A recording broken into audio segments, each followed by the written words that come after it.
সম্প্রতি বাংলাদেশ সরকার আমাদের ভারত সরকারের নামে কমপ্লেন জানিয়েছে যে আমাদের ভারতে নাকি বাংলাদেশ বিরোধী মানে আমাদের ভারতে থেকে কিছু লোক নাকি বাংলাদেশ বিরোধী কার্যকলাপ চালাচ্ছে, যেটা সম্পূর্ণ ভিত্তিহীন। আমাদের ভারত সরকারের তরফ থেকে জানানো হয়েছে যে এরকম কোনো কার্যকলাপের সঙ্গে ভারত কখনোই যুক্ত ছিল না এবং নেই, কখনো ভবিষ্যতেও থাকবে না। আর সম্প্রতি কিছু একটা ঘটনা ঘটেছিল বাংলাদেশে, কিছুদিন আগের ঘটনা, যেখানে শরীফ ওসমান হাদি নামে এক ব্যক্তি তার সোশ্যাল মিডিয়ায় একটি ম্যাপ প্রকাশ করেছিল।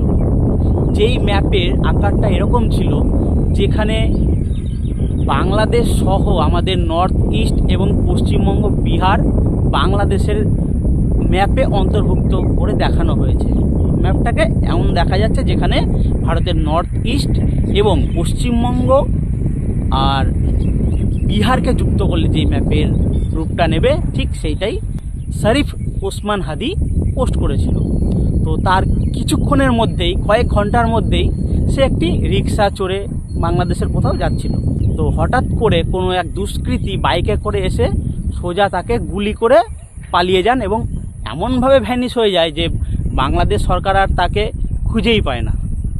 তো এটা কিন্তু বাংলাদেশ সরকারের ব্যর্থতা। বাংলাদেশে তখন যে অন্তর্বর্তীকালীন সরকার ছিল, এটা তার ব্যর্থতা যে সে তাকে খুঁজে পাচ্ছে না। সে ভারতে এসে লুকিয়েছে না কোথায় লুকিয়েছে, সেটা খুঁজে পাওয়ার দায়িত্ব বাংলাদেশে।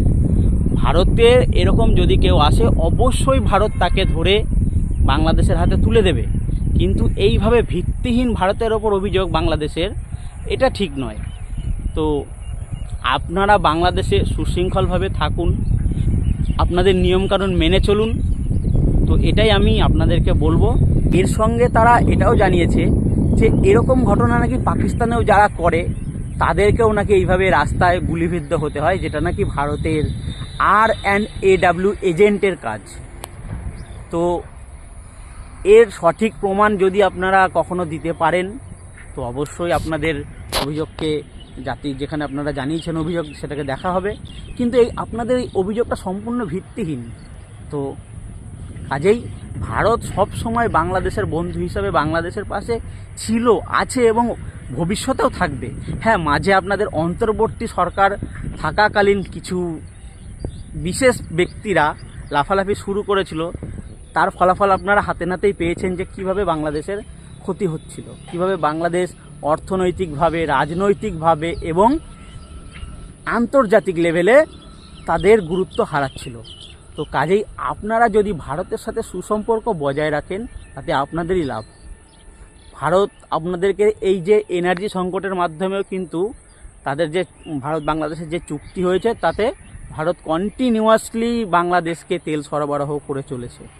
তো আশা করব আমরা ভারত বাংলাদেশ সম্পর্ক এইভাবেই ভালোভাবে বজায় থাকবে এবং আমরা নিজেদের মধ্যে একটা বন্ধুত্বপূর্ণ সম্পর্ক গড়ে তুলতে সক্ষম হব।